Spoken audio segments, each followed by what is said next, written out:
আমি তো আমরা প্রতিবেদনগুলো দেখছিলাম, কিন্তু বাংলাদেশের এই ঐতিহাসিক জয়ে তিন ডিপার্টমেন্টের কথা আমরা বলছি, ব্যাটিং, বোলিং এবং ফিল্ডিং। আসলে আমরা স্পেসিফিকভাবে জানতে চাই যে কোন ডিপার্টমেন্টটা সব থেকে বেশি শক্তিশালী ছিল। এই বিষয় নিয়ে বিশ্লেষণধর্মী আলোচনা করার জন্য আমার সঙ্গে স্টুডিওতে ডেকে নিচ্ছি আমাদের সহকর্মী ওয়াসিউল হক পান্থকে। পান্থ, যেটি আমরা শুরুতেই বলছিলাম যে তিন ডিপার্টমেন্টই বাংলাদেশ অসাধারণ ছিল, কিন্তু আপনার কাছে কি মনে হয় যে এই রাওয়ালপিন্ডিতে সব থেকে বড় ম্যাজিক কোনটা ছিল? দেখুন, আপনার টেস্ট ম্যাচ জিততে কিন্তু 20 উইকেট নিতে হবে, এটি নিঃসন্দেহে। এবং বাংলাদেশ কিন্তু বোলিংয়ে যেমনটা এক্সপেকটেশন ছিল সবসময়, তার চেয়ে অনেক বেশি ভালো করেছে। এবং বোলিং প্রথমবারের মতো কিন্তু 10 উইকেট পেসাররা নিয়েছে, এটি নিঃসন্দেহে বাংলাদেশের জন্য একটি বড় একটি ল্যান্ডমার্ক।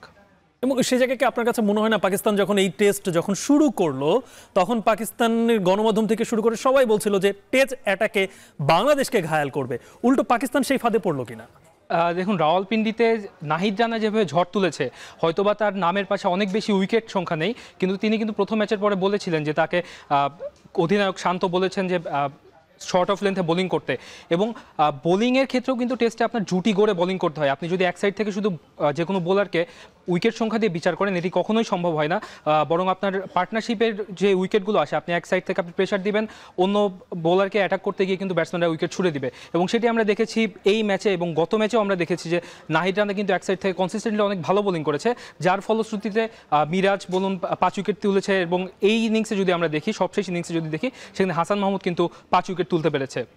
অ্যান্ড আমরা বিগত কয়েক বছর ধরে কিন্তু বাংলাদেশি পেসাররা বেশ ভালো বোলিং করছেন। আমরা যদি একটি পরিসংখ্যান দেখতে চাই যে গত 5 সিরিজে বাংলাদেশের যে পেসারদের তাদের যে বিদেশের মাটিতে যে ভূমিকা, সেটাই আমরা তাহলে দেখতে পাবো যে কনসিস্টেন্টলি কিন্তু বাংলাদেশ ভালোর দিকে যাচ্ছে পেসাররা।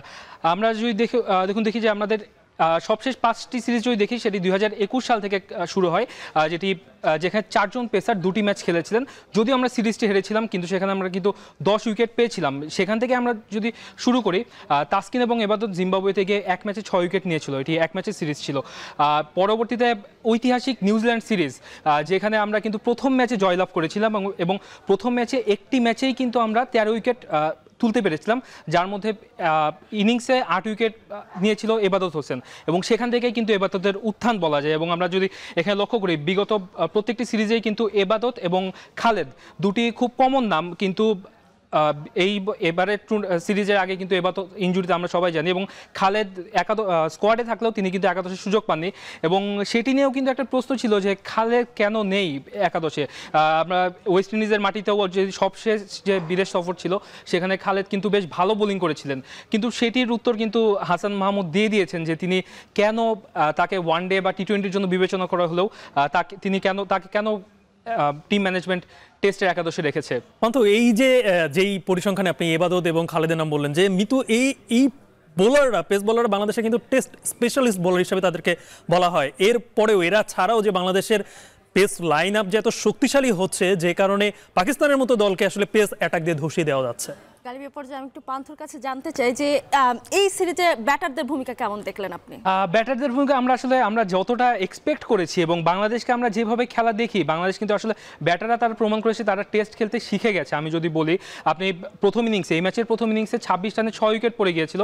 এরপরে মিরাজ এবং লিটন দাস, তারা দুজন যেভাবে ব্যাটিং করেছে, এবং এই প্রথমবার, ইতিহাসের প্রথমবার 50 রানের নিচে যখন 6 উইকেট পড়ে গিয়েছে, এরপরে 150 রানের বেশি পার্টনারশিপ হয়েছে।